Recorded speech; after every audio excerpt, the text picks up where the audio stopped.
Bismillahirrahmanirrahim.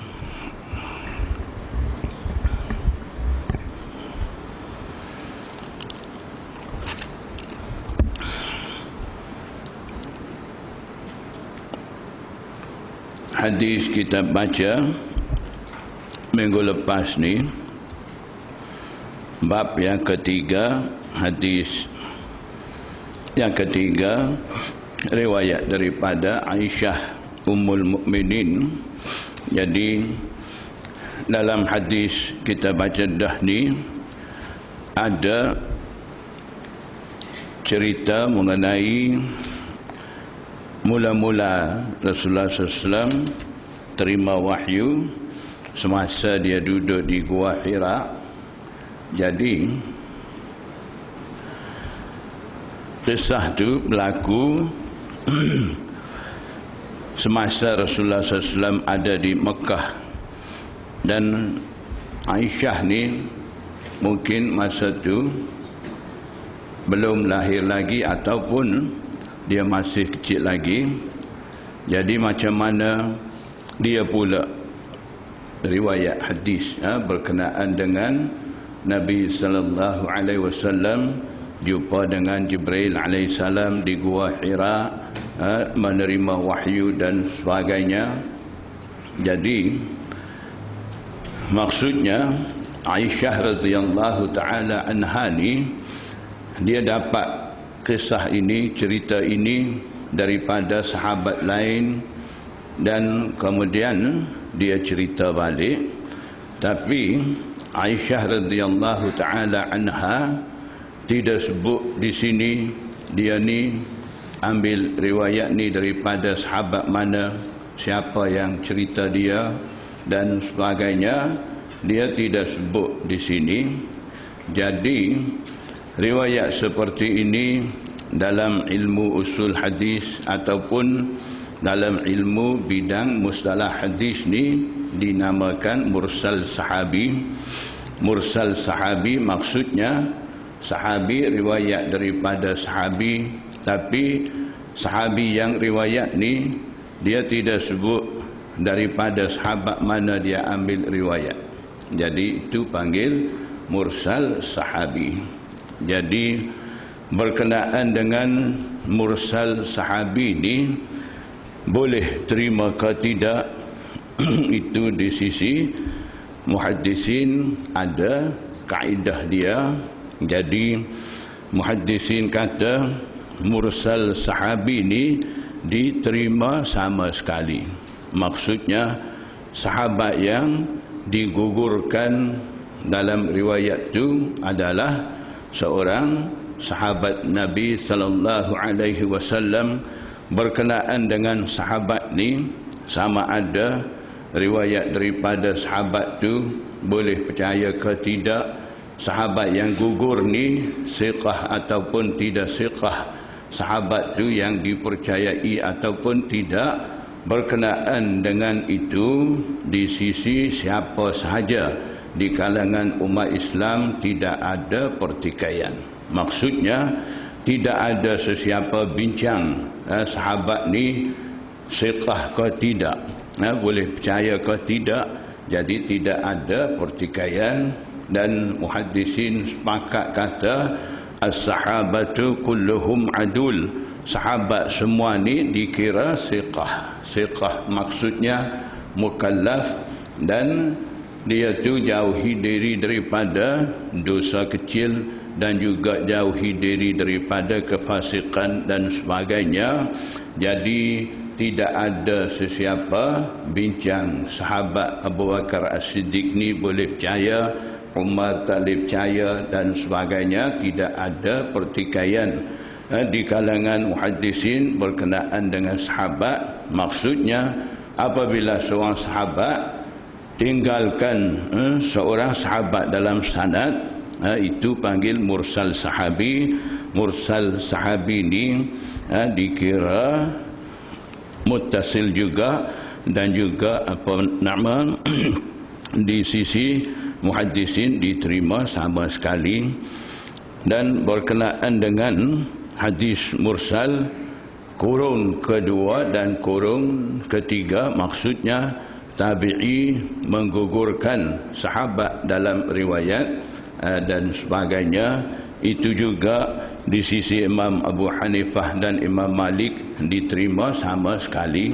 Jadi maksudnya bukan sahabat menggugurkan sahabat dalam riwayat, tabi'i juga menggugurkan sahabat dalam riwayat, dalam sanad, itu juga diterima sama sekali. Sebab yang gugur ni sahabat, tidak ada masalah. Dan mursal, hadis mursal ni boleh terima ke tak? Di sisi Imam Syafi'i pula ada beberapa syarat. Di sisi Imam Syafi'i, apabila cukup 5 syarat, hadis mursal tu boleh terima. Pertama, ada rawi lain riwayat hadis mursal tu secara bersambung. Maksudnya hadis mursal ni dalam sanad tu hilang seorang rawi, dan ada sanad hadis lain yang sama hadis, yang sama maksud hadis dengan riwayat tu. Ada pula sanad lain daripada rawi lain riwayat secara bersambung. Itu syarat pertama. Dan syarat yang kedua, hadis mursal ni dikuatkan dengan hadis mursal yang lain. Hadis mursal dikuatkan dengan hadis mursal yang lain, tapi syaratnya hadis mursal pertama rawi riwayat daripada seorang guru, dan hadis mursal kedua pula rawi itu riwayat daripada guru lain. Guru ada beza. Jadi itu syarat yang kedua. Syarat yang ketiga ni, hadis mursal dikuatkan dengan aqwalus sahabah. Maknanya ada sokongan daripada aqwalus sahabah, semakna dengan hadis mursal sani. Itu pun dikira boleh diterima. Dan yang keempat, syarat yang keempat nak menerima hadis mursal di sisi Imam Syafi'i ni, hadis mursal itu dikuatkan oleh pendapat kebanyakan ulama. Jadi pendapat kebanyakan ulama ada sokongan kepada hadis mursal sani. Itu satu syarat yang boleh menerima hadis mursal. Yang kelima, rawi yang riwayat hadis mursal itu tidak meriwayat hadis mursal kecuali daripada rawi yang siqah. Maksudnya rawi yang riwayat hadis mursal ni, dia riwayat memang betul, dia riwayat hadis mursal, tapi kebiasaan rawi ni dia tidak riwayat daripada orang lain, melainkan daripada rawi siqah, rawi yang dipercayai. Kalau tabiat adat rawi itu begitu, itu pun diterima. Jadi di sisi imam lain, di sisi Imam Abu Hanifah dan di sisi Imam Malik, tanpa syarat hadis mursal itu diterima secara mutlak. Dan di sisi Imam Syafi'i juga terima juga hadis mursal, tapi kena ada cukup 5 syarat sani. Bila cukup 5 syarat, hadis mursal itu diterima di sisi Imam Syafi'i. Jadi itu berkaitan dengan hadis. Dan itu dah baca sampai sekarang mana di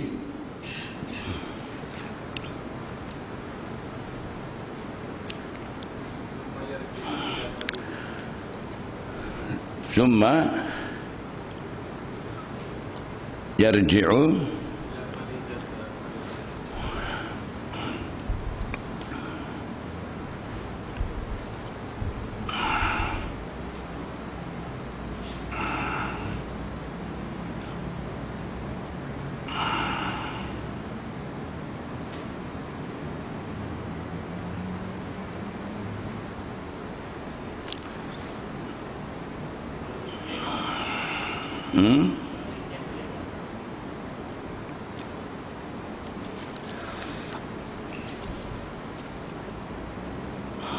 summa yarji'u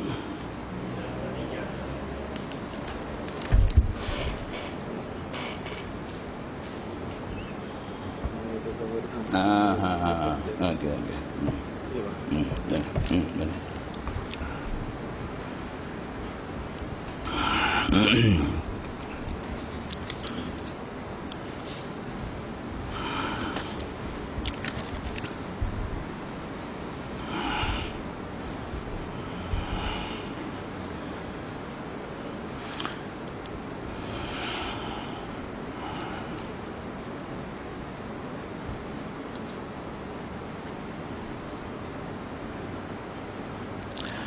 Bismillahirrahmanirrahim.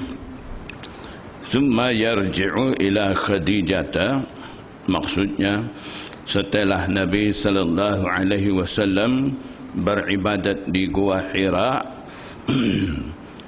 selama hampir sebulan ataupun 1 bulan, Nabi sallallahu alaihi wasallam kembali kepada Khadijah, fayatazawwadu limithliha.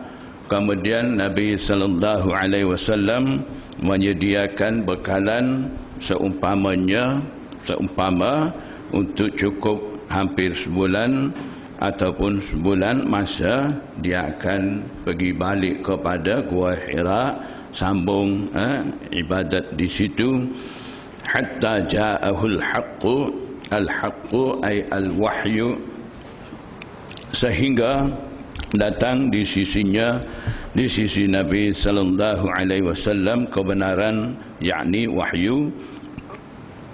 Wa huwa fi ghari Hira'in, sedang dia Nabi sallallahu alaihi wasallam berada di Gua Hira semasa turunnya wahyu itu.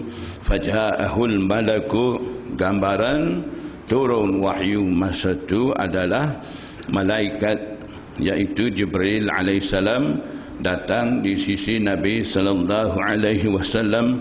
Faqala iqra, Jibril kata, bacalah olehmu.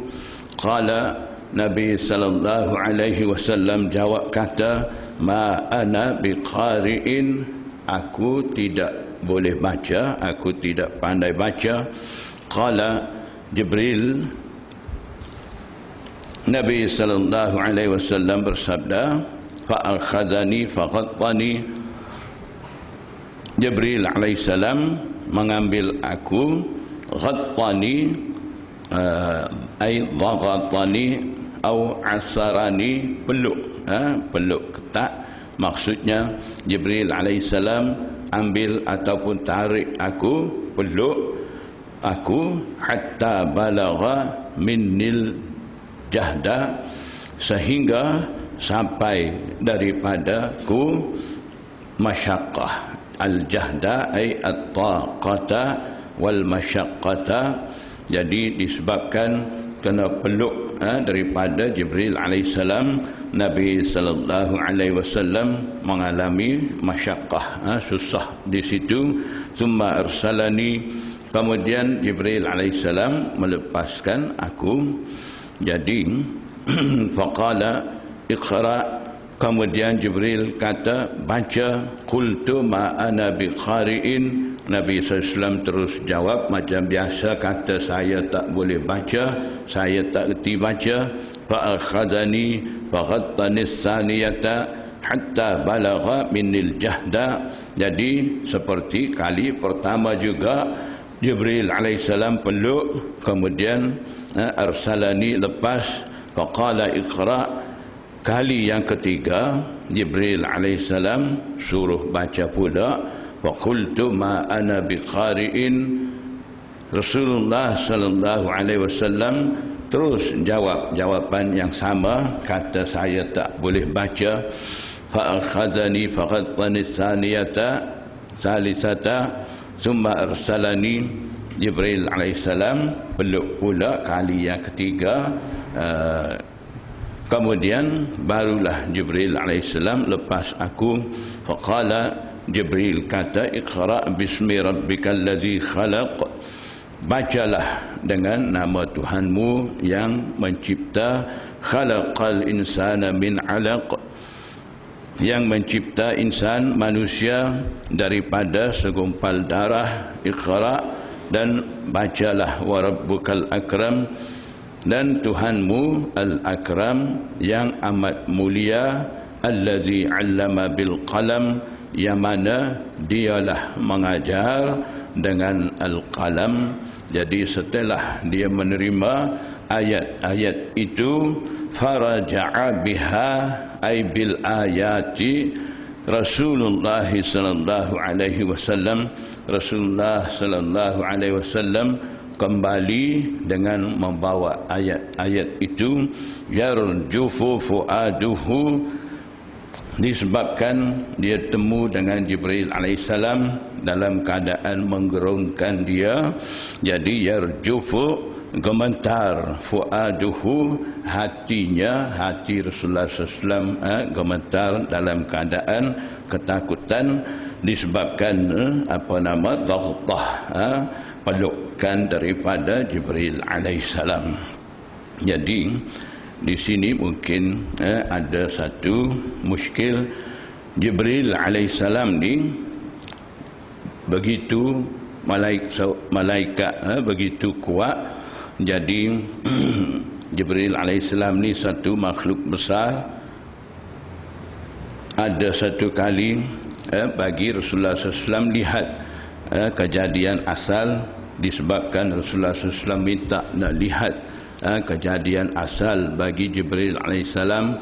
Jadi kelihatan kepala Jibril alaihissalam ni ada di atas langit dan kaki ada di bawah bumi, dan Jibril alaihissalam ni mempunyai 600 sayap. Dan masa tu Jibril alaihissalam buka 2 sayap saja dah sampai masyrik dan maghrib. Maksudnya makhluk begitu besar dan makhluk begitu kuat, dan pantas pula Jibril alaihissalam ni semasa Nabi Yusuf alaihissalam dicampak dalam telaga oleh saudara-saudara dia. Masa itu Allah Subhanahu wa taala perintah Jibril alaihissalam supaya diselamatkan Nabi Yusuf yang akan dicampak dalam telaga saling. Masa itu dia ada di Sidratul Muntaha, di tempat dia.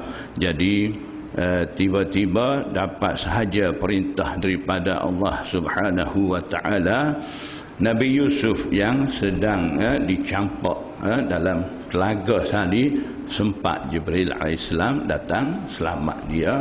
Jadi satu makhluk begitu besar, begitu pantas. Jadi macam mana Nabi sallallahu alaihi wasallam boleh tahan pelukan, picikan dia? Jadi tentang itu ulama muhaddisin bagi tahu Jibril alaihissalam ketika itu datang dalam keadaan rupa bentuk manusia. Jadi tidak ada kekuatan yang begitu menyusahkan Rasulullah SAW ketika itu. Jadi seperti mana Azrail datang di sisi Nabi Musa dalam keadaan manusia. Ada satu kisah biasa kita dengar dah, Musa alaihissalam tampar Azrail, dah keluar dia punya mata dan sebagainya. Jadi datang dalam keadaan manusia ni, Allah Subhanahu wa taala bagi kekuatan yang sama. Jadi maksudnya daripada kekuatan yang begitu banyak daripada Jibril alaihissalam sani tidak menyusahkan Rasulullah sallallahu alaihi wasallam. Dan satu lagi ulama muhaddisin bagi tahu Jibril alaihissalam peluk Rasulullah SAW begitu supaya ada halangan-halangan basyariah, kemanusiaan yang menghalang nak boleh menerima wahyu daripada Allah Subhanahu wa taala itu hilang, dapat hilang dengan peluknya Jibril alaihissalam. Dan juga satu lagi disebabkan Jibril alaihissalam peluk pada Rasulullah SAW ni nak sediakan Rasulullah sallallahu alaihi wasallam ni dapat sifat malaikat juga dan mampu nak menanggung beban wahyu dan sebagainya. Ada beberapa sebab-sebab tertentu, sebab itulah Jibril alaihissalam peluk kepada Rasulullah sallallahu alaihi wasallam. Fadakhala ala Khadijah binti Khuwailid. Kemudian Nabi sallallahu alaihi wasallam masuk ke rumah Khadijah binti Khuwailid. Faqala zamiluni zamiluni. Kemudian Rasulullah sallallahu alaihi wasallam bersabda, hendaklah kamu selimutkan aku. Jadi mungkin masa itu ada ramai di rumah Khadijah. Nabi sallallahu alaihi wasallam guna sirah jamak zammilu, tidak kata masuk di sisi Khadijah zammilini, hendaklah engkau wahai Khadijah selimutkan aku. Tidak, zammilu maksudnya kamu, khitab kepada ramai-ramai selimutlah kamu kepada aku. Fazammaluhu, maka mereka yang ada di situ pun selimutkan Rasulullah sallallahu alaihi wasallam hatta zahaba anhu ar-raw'u, sehingga hilang rasa takut daripada Rasulullah sallallahu alaihi wasallam. Faqala li Khadijah, kemudian Nabi sallallahu alaihi wasallam bersabda kepada Khadijah, wa akhbarahal khabara, sambil Rasulullah SAW menceritakan berita kepada Khadijah. Laqad khashitu, laqad lam qasam, di sini laqad lam jawab qasam. Di sini ada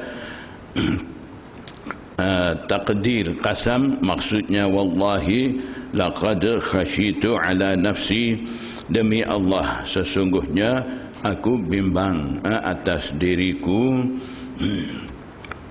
Rasulullah SAW bimbang ni, dia sekarang ni dah diberi tanggungjawab sebagai Nabi dan sebagai Rasul, dah mula turun wahyu.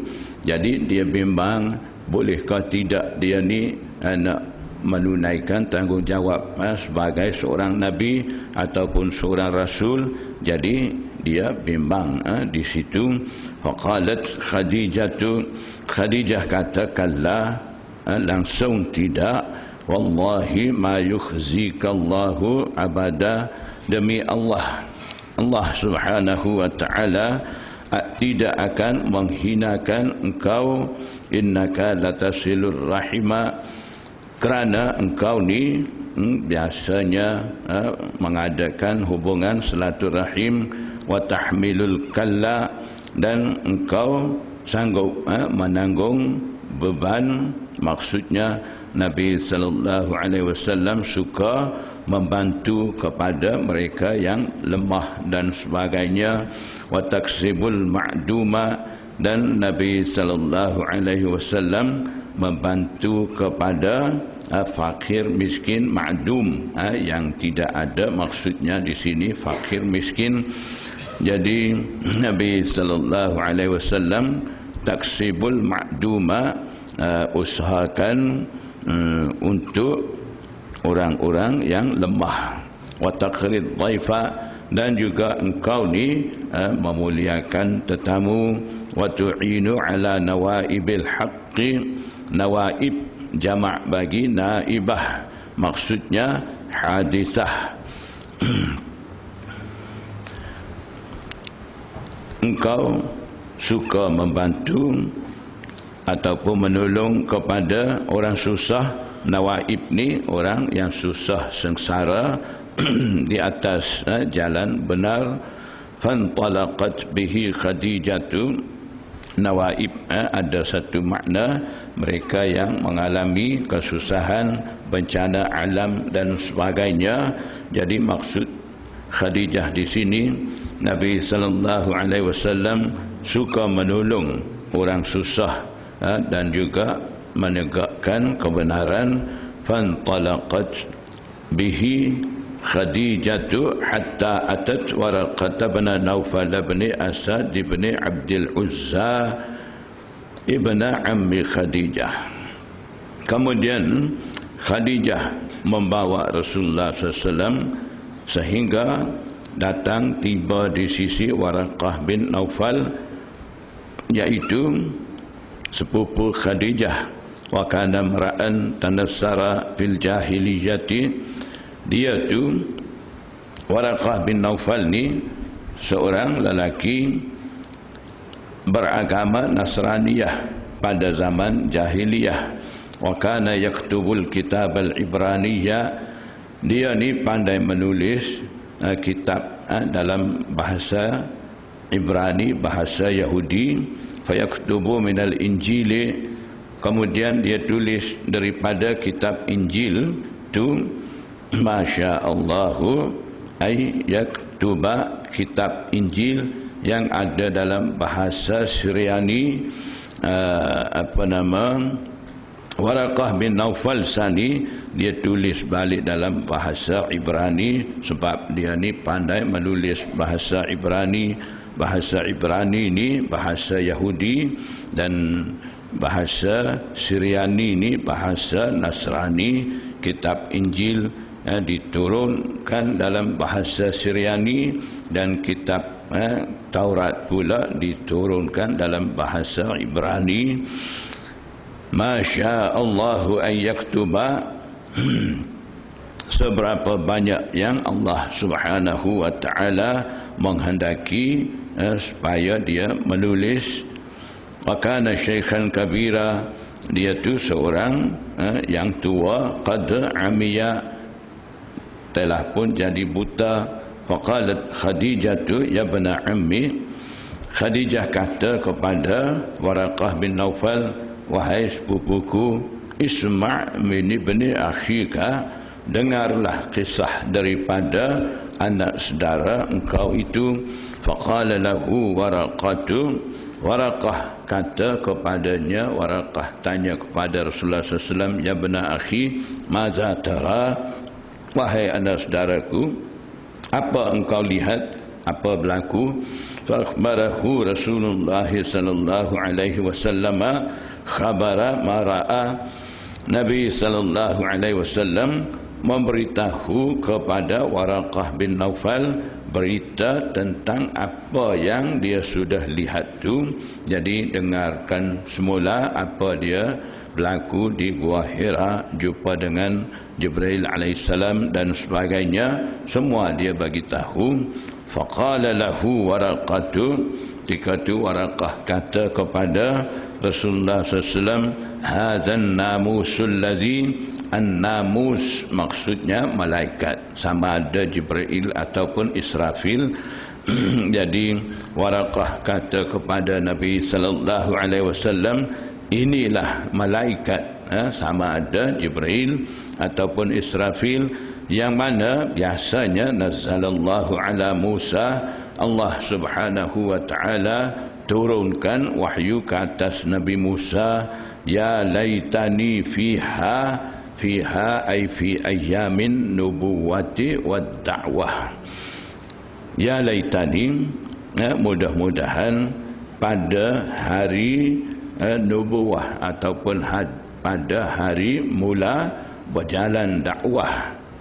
Laitani akunu hayyan, mudah-mudahan laitani fiha jaza'a, jaza'a ay syabban qawiyya, mudah-mudahan aku masih muda lagi. Laitani akunu hayyan, mudah-mudahan aku masih hidup lagi. Iz yukhrijuka qaumuka, ketika mana kaum kumpulan engkau mengusir engkau.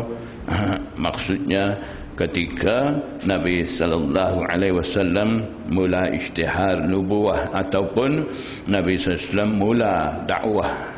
Masa tu Waraqah dah baca, dia kata kaum kerabat Rasulullah SAW akan mengusir Rasulullah SAW, akan ganggu, akan menyusahkan Rasulullah SAW. Sebab apa dia boleh kata begitu? Sebab dia dah ada pengalaman kisah Nabi Anbiya dulu. Sebaik saja isytihar nubuwah dan kerasulan, sebaik saja mula dakwah, kaum keluarga dia dah mula benci dan dah mula buat kacau dengan Nabi Anbiya tu, dan kena halau, kena bunuh dan sebagainya. Kisah-kisah Nabi Anbiya dulu dah banyak ada macam tu.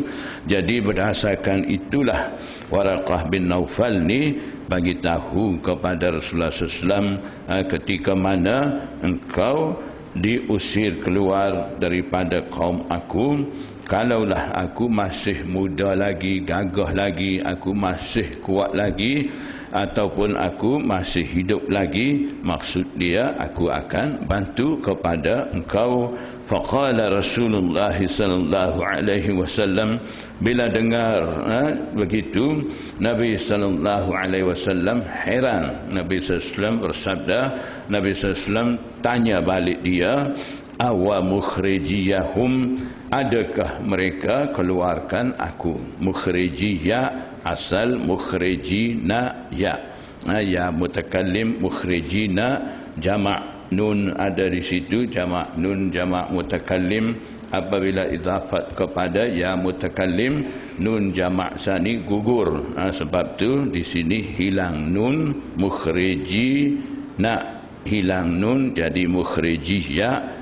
Awa mukhrijiyahum, adakah mereka mengeluarkan aku?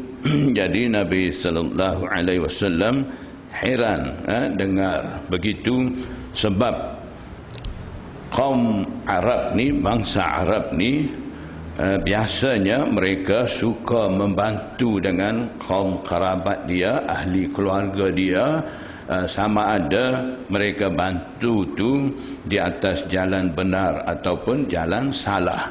Jadi kaum Arab dia kalau ada apa-apa masalah dengan orang lain, mereka akan bantu bangsa Arab dia.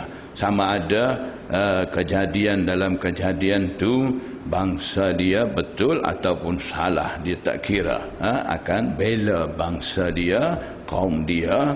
Jadi keadaan bangsa Arab, tabiat bangsa Arab dalam keadaan begitu, Nabi SAW heran dengan hanya dia nak isytihar nubuah tu, kenapa kaum dia akan usir keluar.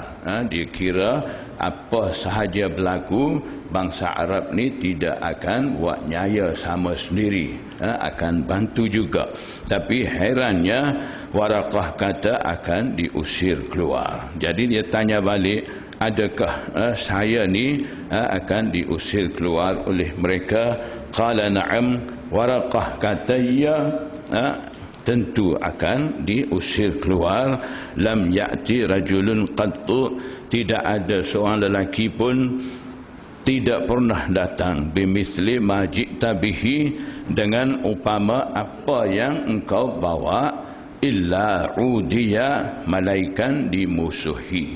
Itu pengalaman daripada Waraqah. Maknanya Nabi Anbiya dulu dah bawa cerita yang sama, wahyu yang sama, dan menjalankan dakwah. Ketika itu mereka dimusuhi oleh kaum mereka. Wa in yudrikni yaumuka, yaumuka ay yaumu intishari nubuwatika, jika hari yang mana engkau nak menyebarkan nubuah engkau tu, jika sempat kepada aku, ansuruka nasran muazzara, muazzara ay qawiyan baligha, ansuruka, aku akan bantu kepada engkau, nasran muazzara, sekuat-kuat bantuan. Jadi dia dah janji kalau dia masih hidup, masih muda lagi, angan-angan dia akan bantu sekuat-kuat bantuan.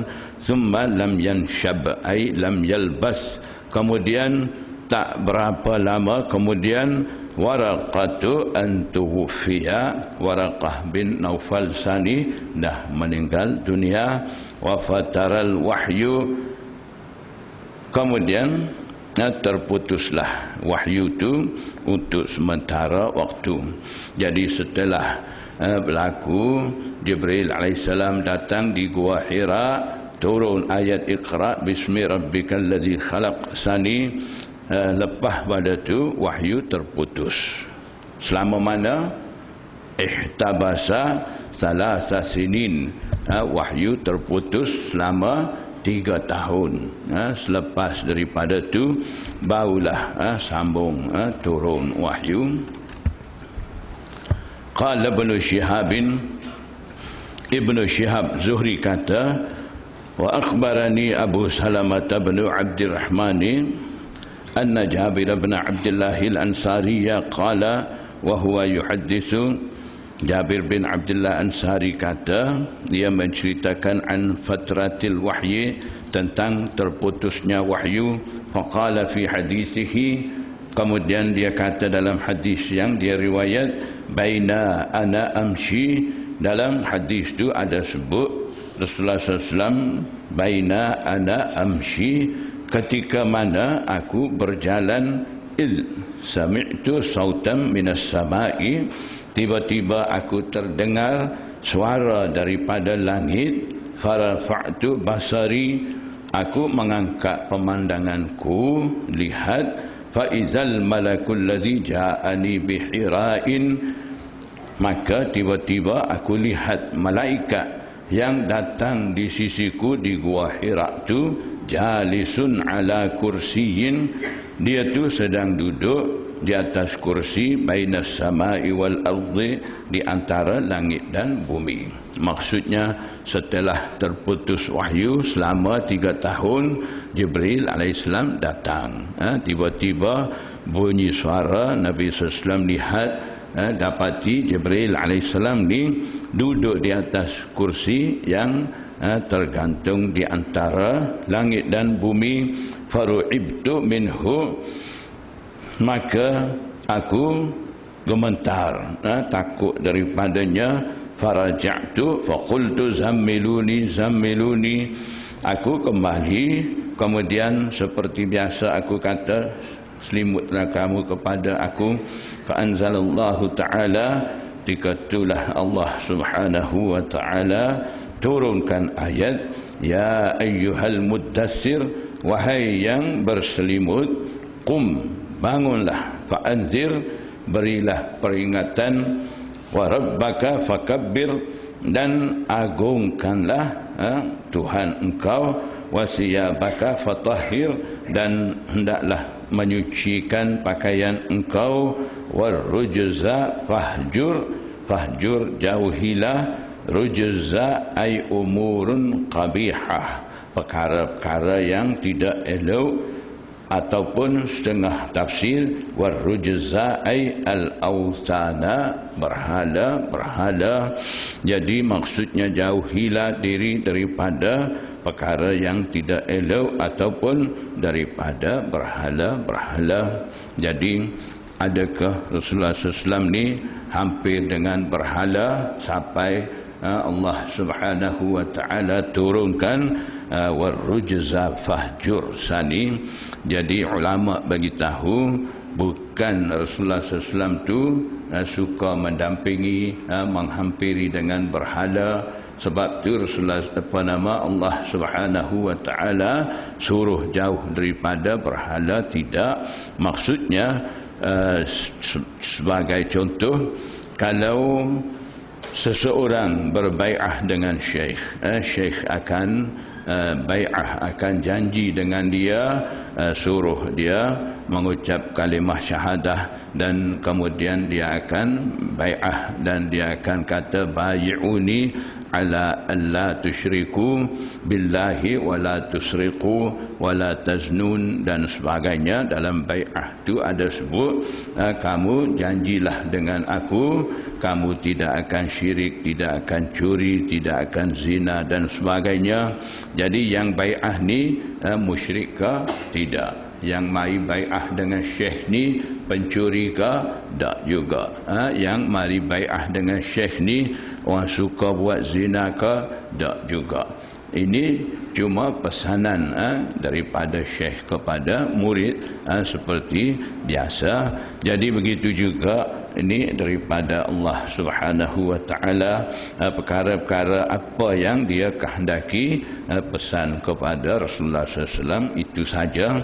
Jadi setelah turun ayat tadi, fahamiyal wahyu, semenjak itu wahyu selalu turun berturut-turut. Fahamiya ay kasura wa tawatara, menjadi wahyu menjadi banyak dan berturut-turut. Wa tataba'a, dan berturut-turut. Taba'ahu Abdullah bin Yusuf. Daripada taba'ahu ni Imam Bukhari hendak menceritakan berkenaan dengan mutaba'ah. Mutaba'ah ni hadis yang mana dia dah sebut, yang mana saya dah cerita tadi, riwayat daripada Aisyah, hadis mursal sani. Hadis tu diriwayat daripada, cuba kita tengok balik bab 3 hadis 3 tu, haddatsana Yahya bin Bukairin qala haddatsana Laits an Uqail an Ibn Shihab. Jadi maksudnya dulu daripada Ibn Shihab ni Yahya bin Bukair ada, Laits ada, Uqail ada, rawi-rawi itu ada. Taba'ahu Abdullah bin Yusuf, Abdullah bin Yusuf, wa Abu Salihin, dan juga Abu Salih. Dua ni taba'ah, mutaba'ah. Mutaba'ah maknanya berturut-turut akan riwayat dulu.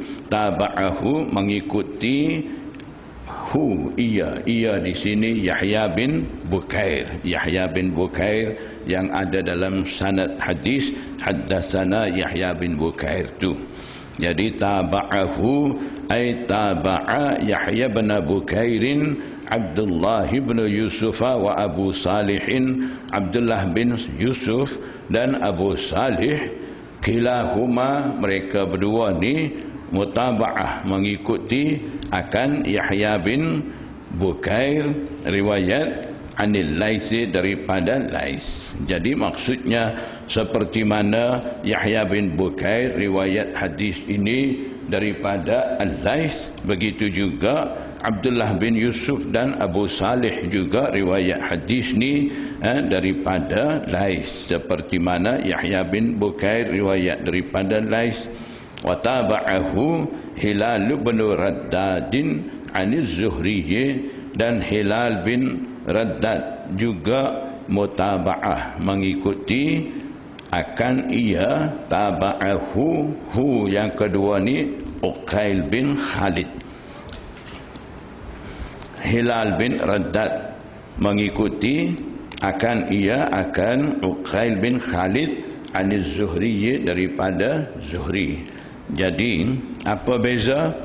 Yang sebut mutaba'ah pertama ni Abdullah bin Yusuf dan Abu Salih ni mengikuti daripada permulaan sanad Yahya bin Bukair. Nampak? Boleh faham? Ini agak susah sikit pasal cara ke sanad ni. Jadi seperti mana Yahya bin Bukair tu riwayat daripada Lais, seperti itu juga Abdullah bin Yusuf dan Abu Salih juga riwayat daripada Lais. Maknanya mengikuti sanad yang Yahya bin Bukair daripada awal. Ingat satu, daripada awal, mutaba'ah daripada awal sanad. Ingat satu. Yang kedua, wa taba'ahu Hilal bin Raddadin, Hilal bin Raddad mengikuti ia ni Uqail bin Khalid, Uqail bin Khalid yang riwayat daripada Ibnu Shihab Az-Zuhri itu. Jadi maksudnya di situ Hilal bin Raddad ni mengikuti sanad hadis tadi daripada Uqail, daripada tengah. Itu beza. Yang tadi mengikuti daripada awal sanad, yang kedua ni mengikuti daripada tengah sanad. Itu beza. Jadi yang mengikuti daripada awal sanad dalam istilah muhaddisin panggil mutaba'ah tammah. Mutaba'ah tammah. Jadi yang pertama taba'ahu Abdullah bin Yusuf wa Abu Salihin, taba'a mutaba'ah di situ mutaba'ah tammah, maknanya ikutan secara sempurna daripada awal sanad lagi ikut. Dan yang kedua ni taba'ahu Hilal bin Raddadin aniz Zuhri, yang tu panggil mutaba'ah naqisah, maknanya ikut daripada tengah sanad, itu panggil mutaba'ah naqisah. Dan dalam taba'ah yang kedua ni selepas daripada Hilal bin Raddad ni ada sebut aniz Zuhri. Yang pertama taba'a selepas daripada Abu Salih ni daripada siapa? Anil Laits tidak sebut. Sepatutnya di situ kena ada taba'ahu Abdullah bin Yusuf wa Abu Salihin anil Laits, kena ada begitu. Jadi anil Laits tidak bubuh pada taba'a pertama, taba'a kedua ada bubuh anil Zuhri. Jadi Laits dan Zuhri ni dia panggil mutaba' alaih, dalam istilah ni panggil mutaba' alaih, al-mutaba'u alaihi. Jadi maksudnya dalam taba'a pertama mutaba' alaih tidak sebut, dalam taba'a kedua ni mutaba' alaih ada sebut. Jadi 4 nama sekarang kita dapat. Pertama mutaba'ah tammah, yang kedua mutaba'ah naqisah, dan yang ketiga mutaba'ah alaih tidak sebut, yang keempat mutaba'ah alaih ada sebut. Jadi 4 cara. 4 cara Imam Bukhari masuk di sini nak bagi kita nampak keadaan sanad mutaba'ah tu. Jadi apa sebab Imam Bukhari masukkan mutaba'ah begini? Sebab bila ada mutaba'ah mengikuti mutaba'ah, maksudnya sanad yang kedua ni mengikuti sanad yang dulu, sanad yang pertama.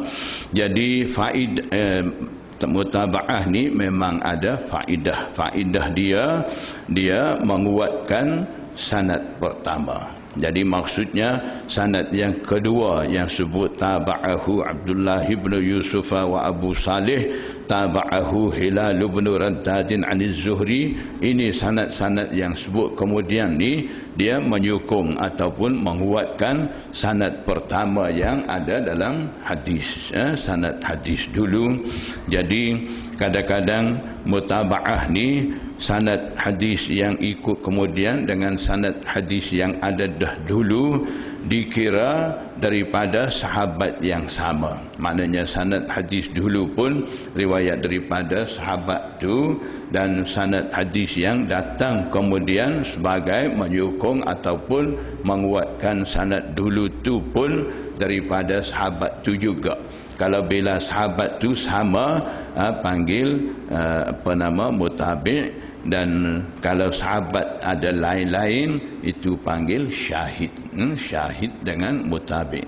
Jadi istilah-istilah ni kita kena faham, kena ingat, sebab akan datang ni akan sebut dalam kitab Tirmizi pun ada juga akan sebut istilah-istilah ni.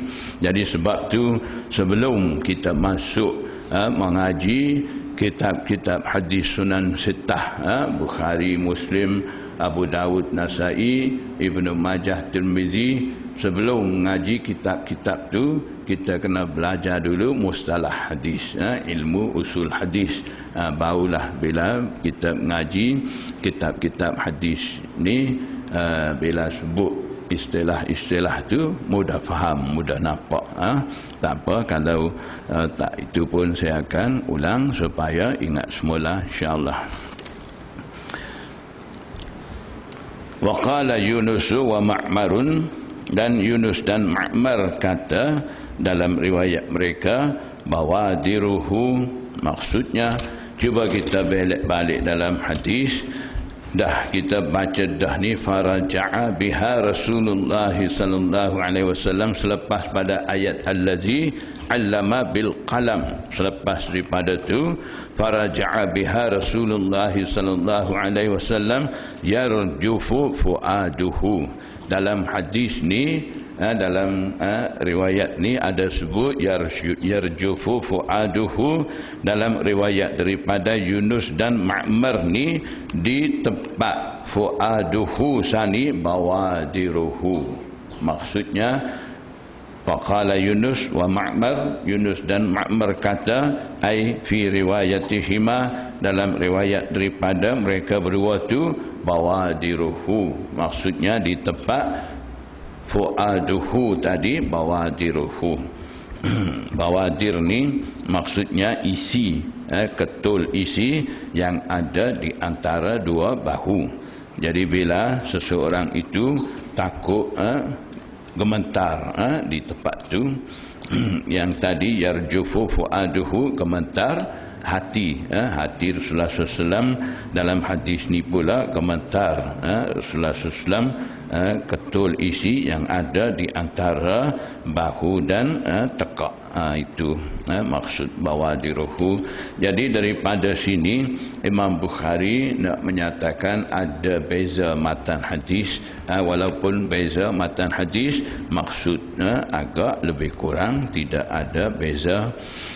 Bab yang keempat, haddatsana Musa bin Ismail qala haddatsana Abu Awanata qala haddatsana Musa bin Abi Aisyah qala haddatsana Sa'id bin Jubair an Ibn Abbas fi qawlihi ta'ala la tuharrik bihi lisanaka lita'jala bihi.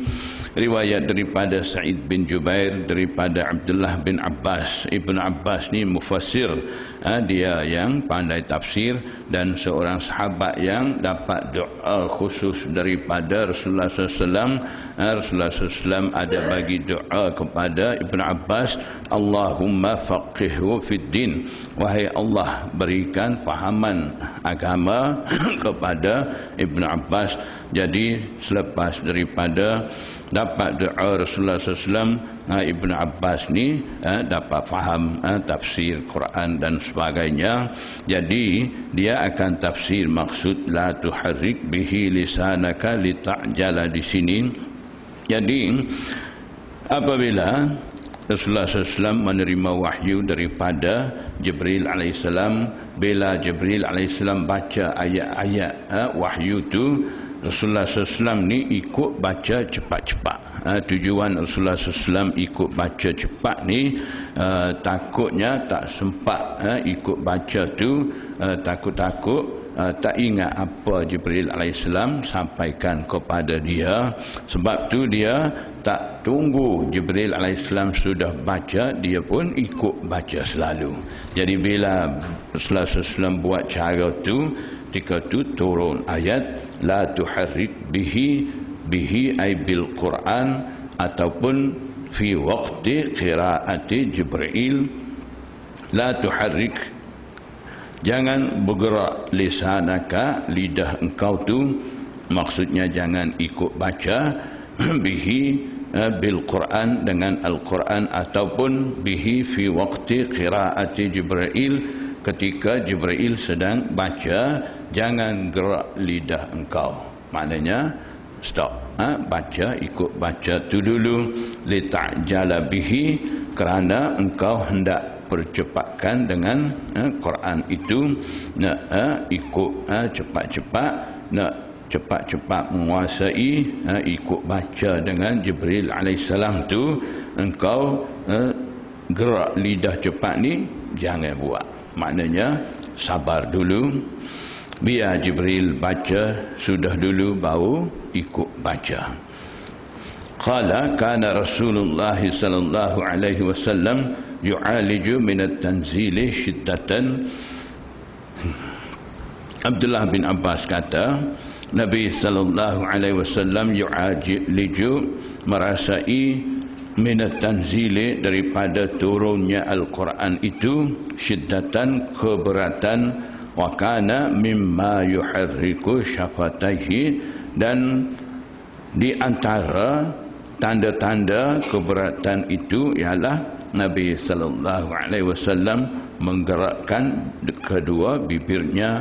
Faqala Ibnu Abbas, faqala Ibnu Abbasin, Abdullah bin Abbas kata, fa ana uharrikuhuma laka, aku menggerakkan kedua bibir kepada engkau, kama kana Rasulullah sallallahu alaihi wasallam yuharrikuhuma, seperti mana Rasulullah sallallahu alaihi wasallam menggerakkan kedua-dua bibir ketika menerima wahyu daripada Allah Subhanahu wa taala, ketika mana dia mengalami keberatan daripada turunnya ayat Al-Quran itu. Fa anzalallahu ta'ala la tuharrik bihi lisanaka lita'jala bihi. Ketika itu Allah Subhanahu wa taala turunkan ayat ni, jangan engkau gerakkan lidah sebelum sempurnakan wahyu bacaan daripada Jibril itu. Lita'jala bihi, hendak engkau kerana engkau hendak percepatkan, cepat menguasai dengannya. Jadi Jibril alaihissalam tak sudah lagi Rasulullah SAW ikut baca, takut terlepas bacaan daripada Jibril, tak sempat nak ikut. Sebab tu Rasulullah SAW ikut baca cepat-cepat. Inna alaina jam'ahu, ketika Allah Subhanahu wa ta'ala larang Rasulullah SAW ikut baca sama dengan Jibril alaihissalam, Allah Subhanahu wa ta'ala dah janji, sesungguhnya di atas kamilah tanggungjawab jam'ahu, mengumpulkan Al-Quran itu. Jadi engkau jangan susah takut-takut tak dapat kumpul Al-Quran tu, engkau nak ikut baca cepat-cepat ni tak perlu. Tanggungjawab nak himpun, nak kumpul Al-Quran ni tanggungjawab aku, bukan tanggungjawabmu. Wa Qur'anahu ay qira'atahu, dan membaca Al-Quran itu. Qala jama'ahu Allahu laka.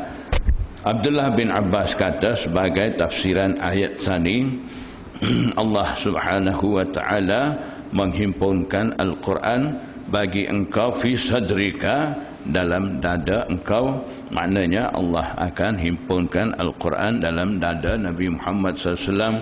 Tak perlu dia ikut tergesa-gesa, takut tak dapat himpun Al-Quran, takut lupa dan sebagainya. Allah Subhanahu wa ta'ala akan pelihara. Wa taqra'uhu, dan Allah Subhanahu wa ta'ala akan engkau akan dapat membaca ia. Jadi Allah akan himpun Al-Quran dalam dada engkau, dan seterusnya engkau boleh baca Al-Quran itu. Faiza qara'nahu, oleh itu apabila kami selesai baca ia Quran tu, kami maksud di sini kami membaca Al-Quran bilisani Jibril, melalui lidah Jibril tu. Fattabi' Qur'anahu, maka hendaklah engkau ikut Quran dia, bacaan dia.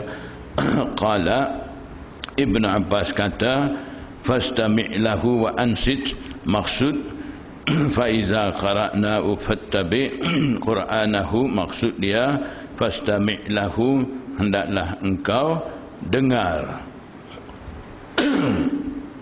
baginya, bagi Al-Quran bacaan daripada Jibril tu. Wa ansit, dan hendaklah engkau diam. Summa inna alaina bayanah, kemudian sesungguhnya di atas kami juga perjelaskan ayat itu.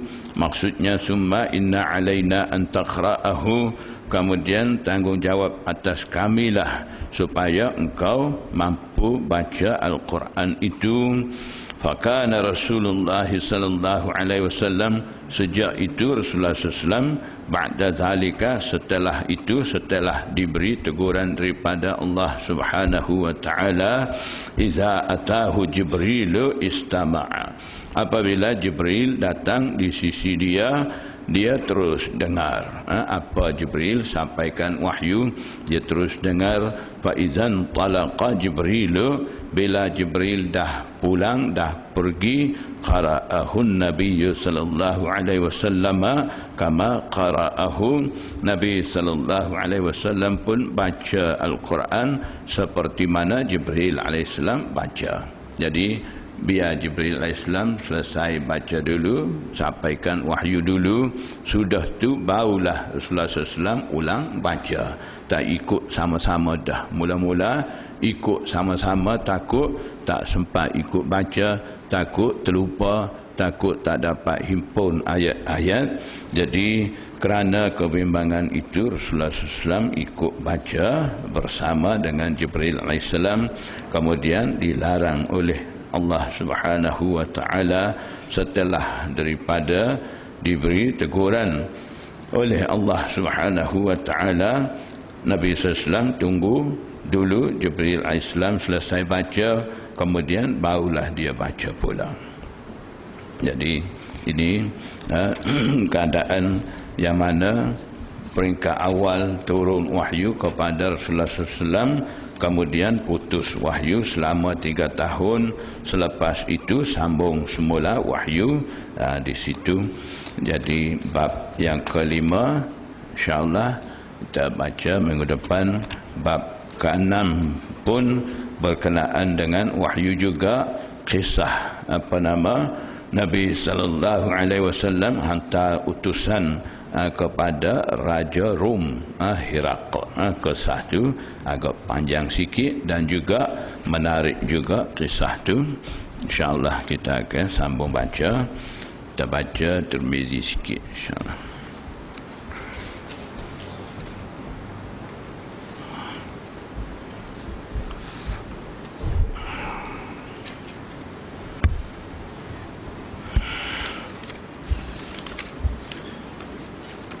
Tirmizi hadis pertama kita dah baca, cuma ada tinggal sedikit kaitan dengan sembahyang faqidut tuhurain. Maksudnya mengikut hadis tu, la tuqbalu salatun bi ghairi tuhur, sembahyang tidak akan diterima tanpa taharah. Jadi maksudnya seseorang tidak wuduk, tidak tayamum, kalau sembahyang juga begitu, Allah Subhanahu wa taala tidak akan terima sembahyang dia. Kalau seseorang sampai di tempat di mana susah dia nak dapat air dan juga susah dia nak tayamum, keadaan macam mana? Kalau duduk dalam kapal terbang, air sudah habis, ataupun pihak penerbangan tahan tak bagi guna air, takut masalah untuk kegunaan mustahak dan sebagainya, air ada tapi tak bagi pakai, batu tanah debu tak ada nak tayamum. Dalam keadaan begitu, dah tiba masa, dah tiba waktu, macam mana kita nak sembahyang? Jadi kalau tidak ada taharah, sembahyang tidak akan diterima. Jadi dalam keadaan itu, nak wuduk tak boleh, nak tayamum tak boleh. Jadi bila hilang dua keadaan yang boleh bersih tu, panggil dalam istilah fiqah ni faqidut tuhurain, yang hilang dua alat taharah. Maknanya air tak ada, tanah tak ada, nak tayamum. Kalau macam tu, Imam Abu Hanifah kata, di sini ada pendapat daripada Imam Pak Mazhab berkenaan dengan orang seperti itu, macam mana masa tu dia nak sembahyang. Jadi Imam Abu Hanifah kata, ketika tu dia tu sembahyang, sembahyang dalam keadaan tidak taharah, kemudian qada balik. Itu pendapat daripada Imam Abu Hanifah. Dan pendapat daripada Imam Malik, dia kata ketika tu bagi orang yang tidak dapat taharah sani, gugur hukum sembahyang di atas dia, disebabkan tidak sempat, tidak dapat taharah tu. Dan kemudian tidak perlu dia qada. Itu Imam Malik. Senang, tak payah sembahyang masa tu sebab tidak ada taharah, nak qada balik pun tak payah. Itu Imam Malik. Dan di sisi Imam Ahmad kata sembahyang juga dalam keadaan tidak taharah pun sani. Kemudian Imam Ahmad kata tidak wajib qada. Yang tadi Ahnaf, Imam Abu Hanifah kata sembahyang dalam keadaan tu wajib qada. Di sisi Ahmad pula sembahyang dalam keadaan tidak taharah pun sembahyang juga. Lepas tu Imam Ahmad kata tidak wajib qada. Di sisi Imam Syafi'i, orang seperti itu kena sembahyang juga, sembahyang hormat waktu, kemudian qada balik. Itu pendapat daripada imam empat mazhab berkenaan dengan orang tidak ada taharah.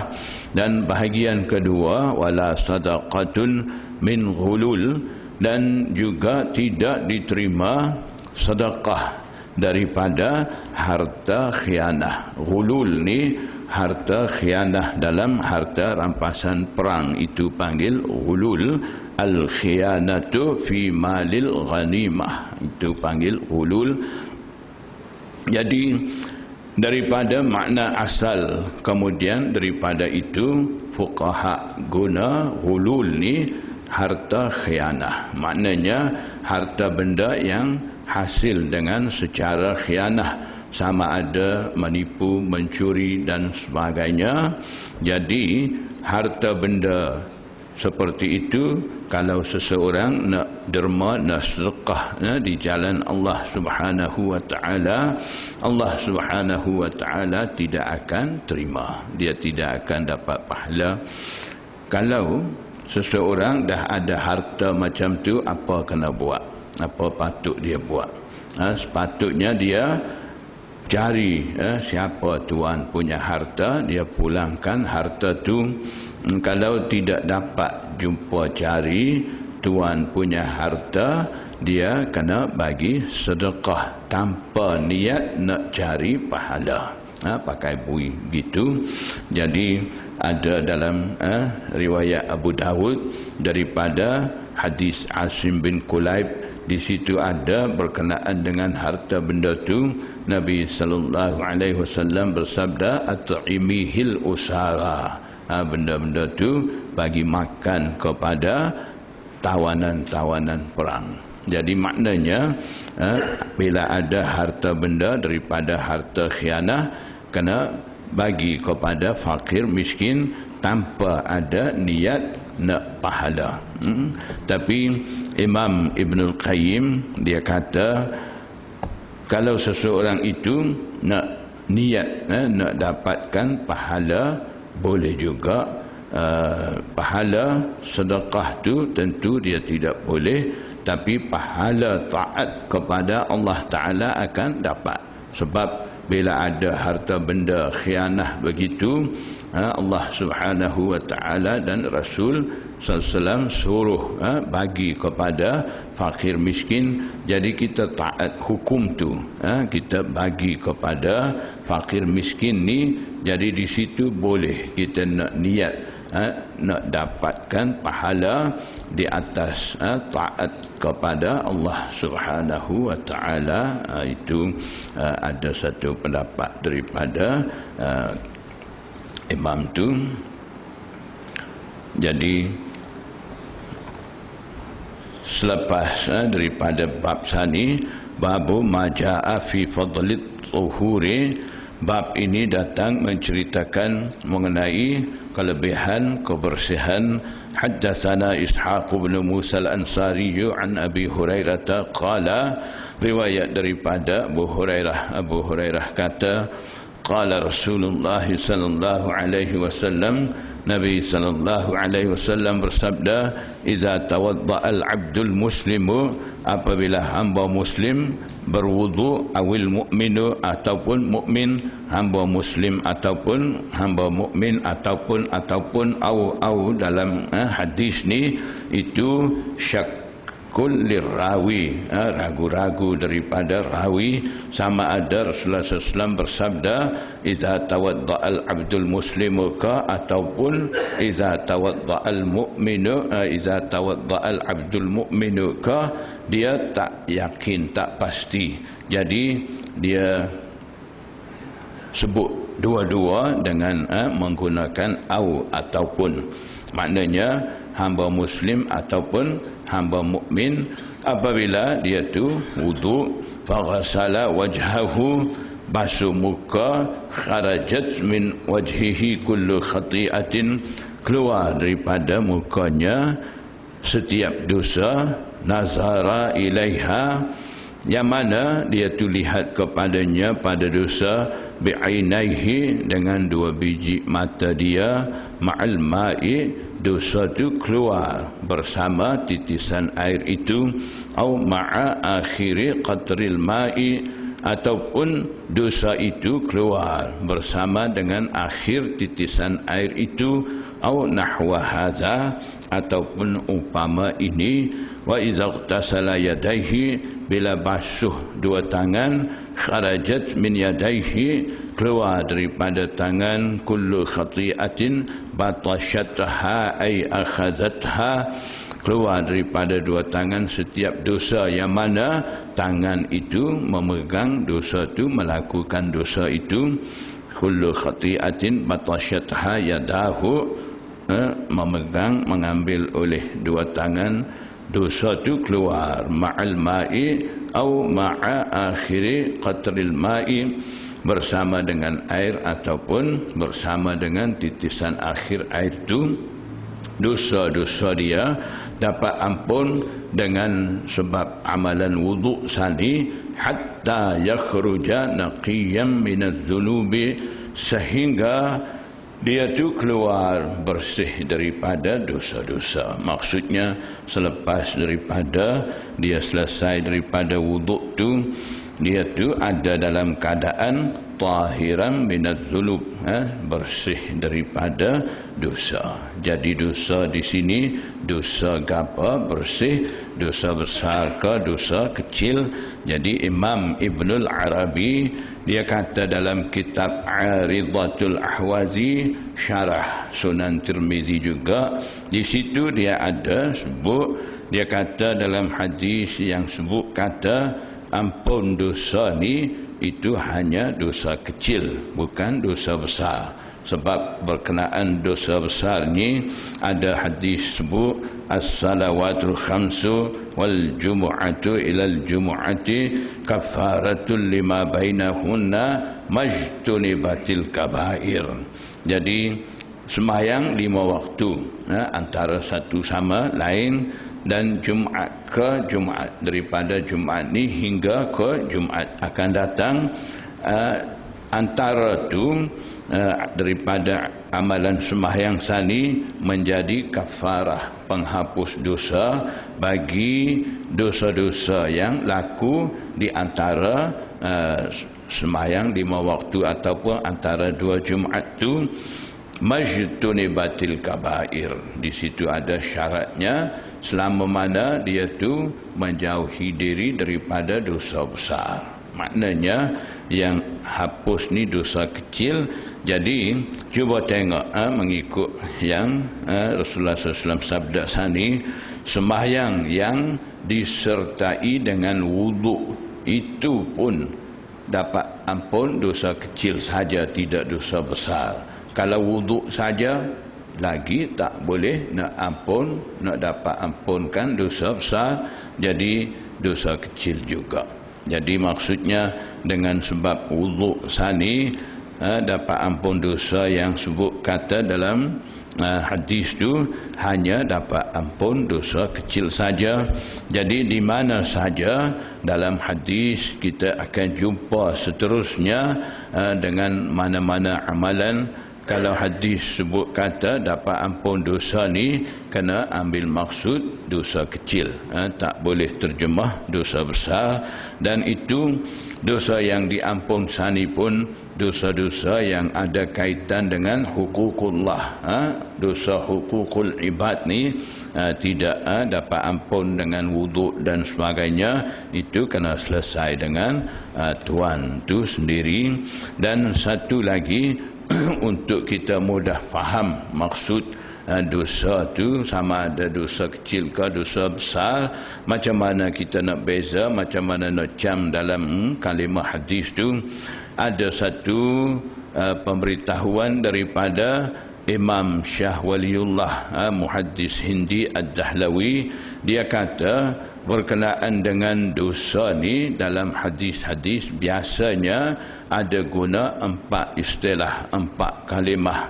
Pertama, zambun, dosa. Yang kedua, khati'atun, dosa juga. Yang ketiga, sayyi'atun, dosa juga. Yang keempat, maksiatun, makna dosa juga. Jadi 4 kalimah ni biasanya ada guna dalam hadis-hadis. Jadi Syah Waliullah kata 3 hak pertama, zambun, sayyi'atun, khati'atun. 3 kalimah tu makna dosa kecil. Maksiatun, apabila sebut maksiatun dalam hadis ke, itu baru nak terjemah dosa besar. Itu untuk mudah kita beza dosa besar dan dosa kecil, istilah yang kita jumpa dalam hadis tu. Qala Abu Isa hadza hadithun hasanun sahihun. Imam Tirmizi kata ini hadis hasan lagi sahih. Hadis sani, kita baca sani, Imam Tirmizi kata hadis hasan lagi sahih. Hadis sahih ni saya dah bagi tahu minggu lepas ke 2 minggu pertama ni, ada sebut hadis sahih ni ittisalus sanad apa, ada sebut dah. Awal minggu pertama ada bagi tahu. Jadi untuk jadi hadis sahih ni saya dah sebut minggu pertama. Ingat lagi ke? Jadi nak jadikan hadis tu sebagai hadis sahih ni, pertama ittisalus sanad, sanad mesti bersambung. Yang ketiga adlur rawi. Rawi ni kena bersifat adil, maksudnya rawi mempunyai sifat sikap ketakwaan dan menjauhi diri daripada kefasikan. Yang ketiga dhabtur rawi. Rawi ni dhabit dia, maksudnya rawi itu ingat melalui catatan dan hafazan, itu dhabit daripada rawi. Yang keempat adamus syuzuz, maksudnya seorang perawi yang tidak menyalahi dengan perawi-perawi yang lebih dipercayai daripadanya. Itu satu. Yang kelima, tidak illah, adamul illah, maksudnya tidak didapati kecacatan pada sanad hadis dan juga pada matan hadis. Bila cukup 5 syarat sani, hadis, sanad hadis itu akan dianggap sahih. Yang 3 pertama, ittisalus sanad dan dhabtul rawi, adlur rawi. 3 tu biasanya berlaku pada sanad. Dan adamul illah dan adamus syuzuz, 2 akhir tu biasanya ada pada matan hadis.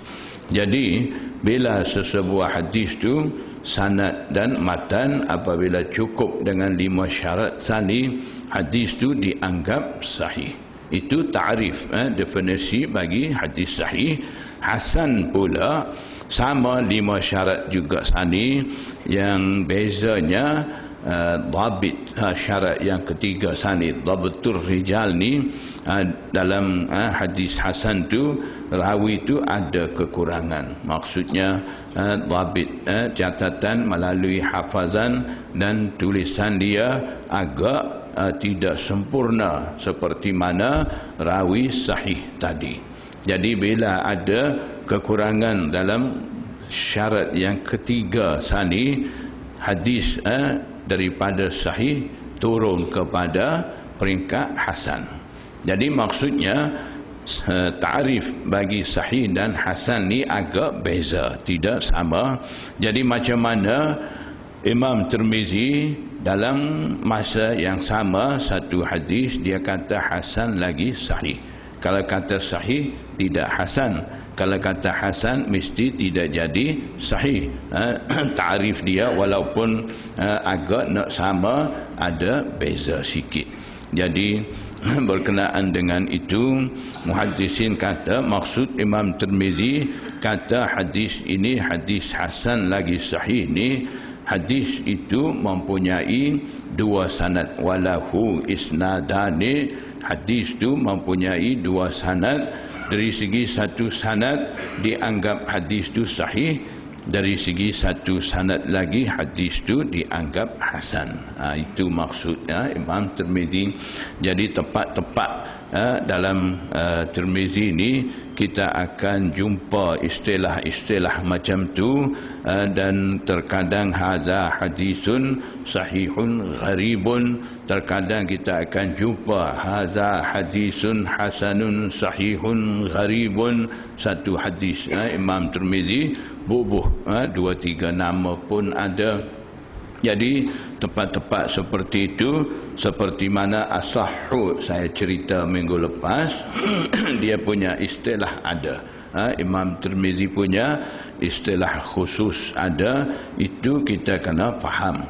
Kita nak faham kitab Tirmizi, kita kena faham dengan istilah dia. Kalau kita ambil istilah muhaddisin lain, mungkin kita ambil ta'rif daripada imam lain, mungkin tidak masuk dengan kehendak Imam Tirmizi itu.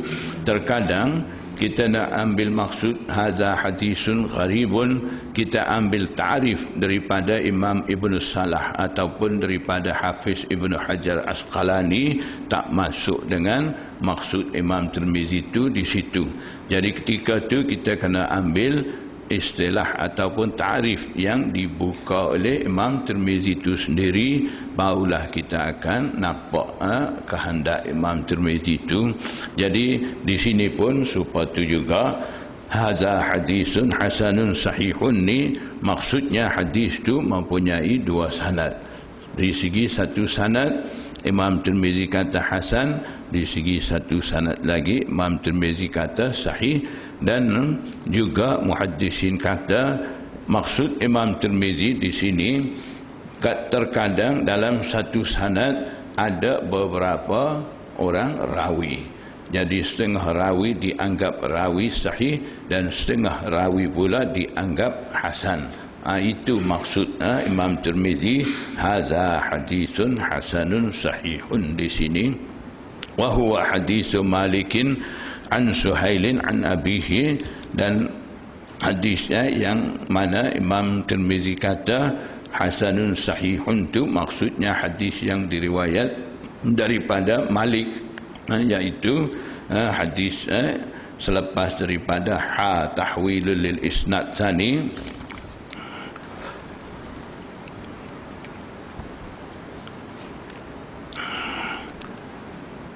An Suhailin, riwayat daripada Suhail daripada ayah dia, dan riwayat daripada Abu Hurairah. Wa Abu Salih, Abu Salih yang sebut dalam sanad Suhail bin Abi Salih. Abu Salih tu walidu Suhail, ayah Suhail tu huwa Abu Salih As-Samman. Dia tu adalah Abu Salih As-Samman, itu kunyah dia. Wasmuhu Zakwan, nama dia Zakwan. Wa Abu Hurairah tulifa fismihi, dan Abu Hurairah ni diperselisih pada namanya. Dari segi nama Abu Hurairah ni ada khilaf. Faqalu Abdu Syamsin, setengah kata Abdu Syams, waqalu, dan setengah pula kata Abdullah bin Amr. Abdu Syams ni hamba matahari, bukan Abdullah hamba Allah dak. Jadi ulama bagi tahu Abdu Syams ni nama Abu Hurairah sebelum dia masuk Islam, dan Abdullah bin Amr ni nama selepas dia masuk Islam. Wa hakadha qala Muhammad bin Ismail, Dan beginilah kata Muhammad bin Ismail. Siapa Muhammad bin Ismail? Imam Bukhari. Muhammad bin Ismail al-Bukhari wa huwal asahhu, dan inilah pendapat paling sahih. Sebab nama Abu Hurairah ni khilaf sampai 20 nama. Jadi dalam 20 nama sani, Imam Bukhari kata inilah nama yang dah sebut sani, inilah paling sahih. Jadi sebab panggil Abu Hurairah, Abu ni bapa, Hurairah ni kucing kecil, panggil bapa kucing kecil. Abu Hurairah ni dia suka dia bawa kucing dalam panggil apa sini tepat ni, ujung tangan ni panggil apa sikit,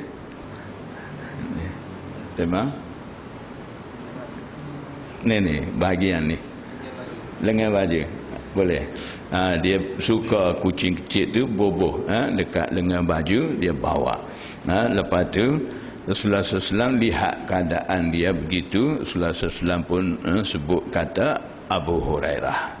Lepas tu ada setengah riwayat pula menyatakan Abu Hurairah ni dia jaga kambing-kambing, kemudian dia ada kucing kecil dia bawa bersama. Waktu malam kucing tu dia letak di atas pokok berhampiran rumah dia, siang hari dia bawa bersama dengan dia. Jadi orang ramai mula sebut dia kata Abu Hurairah bapa kucing.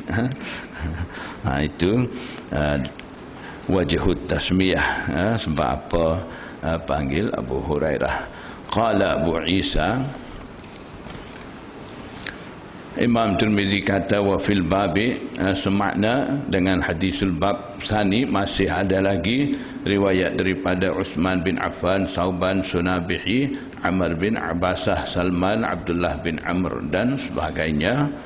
Wa Sunabihi yang sebut dalam wa fil bab sani alladhi rawa an Abi Bakrin As-Siddiq, itu dia tu yang riwayat daripada Abu Bakar As-Siddiq, laisa lahu sama'un min Rasulillah sallallahu alaihi wasallam, dia tu tidak ada sama', tidak ada dengar riwayat daripada Rasulullah SAW, hanya dia riwayat daripada Abu Bakar. Wasmuhu, dan nama dia Abdurrahman bin Usailah, wa yukna Aba Abdullah, kunyah dia Abu Abdullah. Sebab apa dia tidak ada dengar riwayat daripada Rasulullah SAW? Sebabnya rahala ilan Nabi sallallahu alaihi wasallam, dia bersafar untuk menemui Nabi sallallahu alaihi wasallam.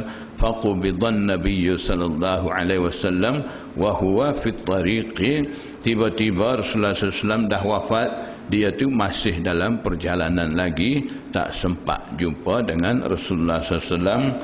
Jadi bila dia sampai di Madinah, hanya dia jumpa dengan Abu Bakar As-Siddiq, dia riwayat daripada Abu Bakar. Wa qad rawa 'anin Nabi sallallahu alaihi wasallam haditha, dia juga riwayat daripada Nabi SAW beberapa hadis melalui Abu Bakar As-Siddiq.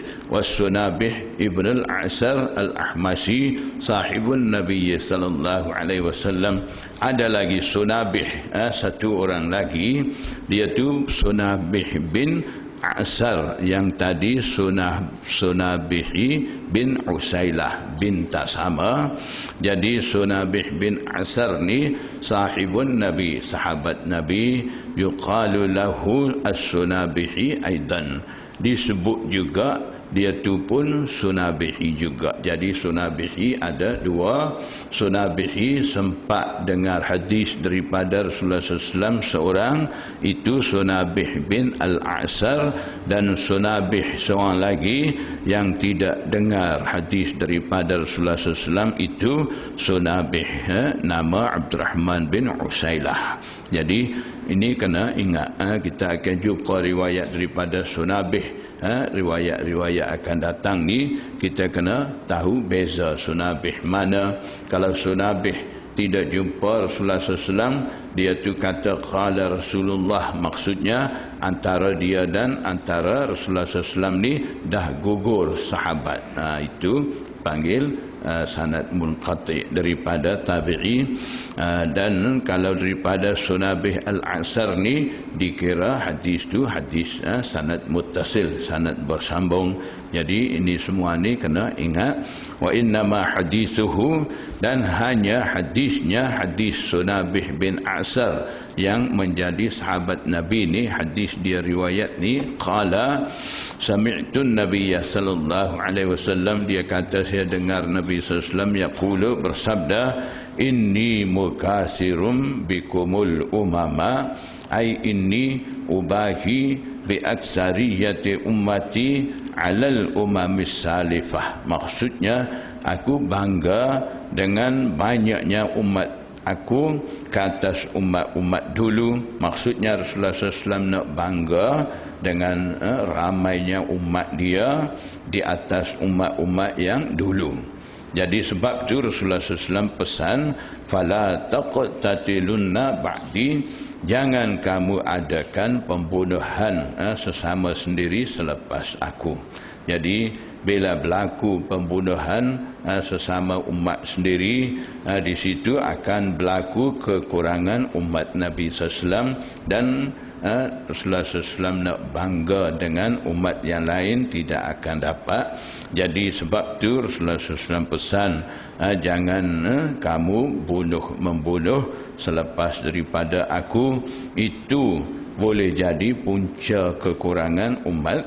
Sebab itu Rasulullah SAW larang, dia naknya umat dia banyak lebih daripada umat lain, dan dia mau bangga dengan umat-umat dulu.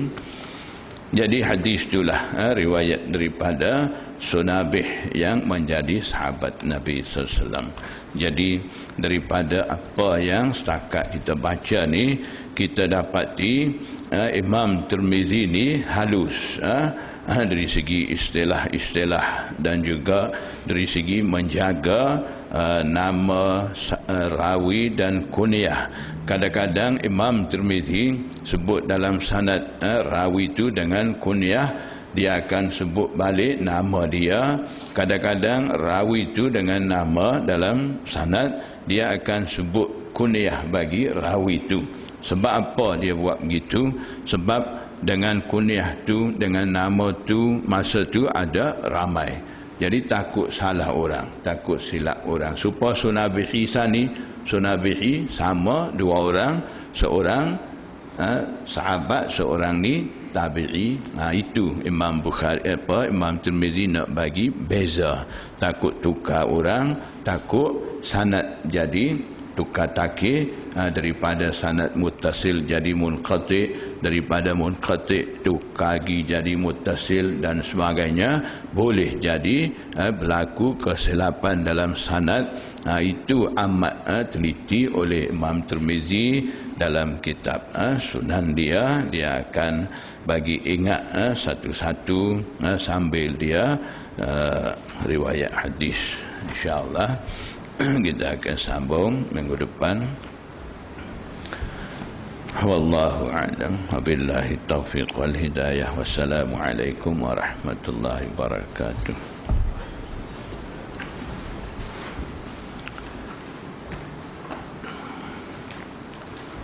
Keri